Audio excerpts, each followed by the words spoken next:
శంకర్రావు గారి ఆఫీస్ మీద, శంకర్రావు గారి ఆఫీస్ అంటే ఆయన పెదకూరపాడు నియోజకవర్గాన్ని 5 సంవత్సరాల పాటు రిప్రజెంట్ చేశారు. ఆయన ఆఫీస్ అంటే చాలా మంది ఏదో పెదకూరపాడు అనుకుంటారు, కాదు. గుంటూరులో కూడా ఆయనకు ఒక ఆఫీస్ ఉంది. ఆ ఆఫీస్ మీద 13వ తారీఖున కొందరు వ్యక్తులు దాడి చేశారు. దాడి చేసి ఫ్లెక్సీలు దింపారు. చింపేసి ఆఫీసులోకి ప్రవేశించాలని ప్రయత్నం చేస్తే అక్కడ ఉన్నటువంటి మేనేజర్, ఆయన పేరు నరేంద్ర అడ్డుకుంటే ఆయన తలకాయ పగలగొట్టారు.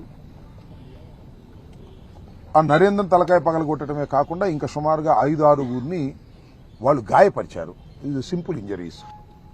దీని మీద ఇమీడియట్ గా పోలీసు వారి దృష్టికి తీసుకురావడం జరిగింది. పోలీసు వారు కేసు కూడా రిజిస్టర్ చేశారు, 324 రిజిస్టర్ చేశారు. ఆ తర్వాత చిత్రంగా ఏంటంటే వాళ్ళు కూడా కంప్లైంట్ ఇచ్చారు. ఇస్తే అది కూడా రిజిస్టర్ చేశారు.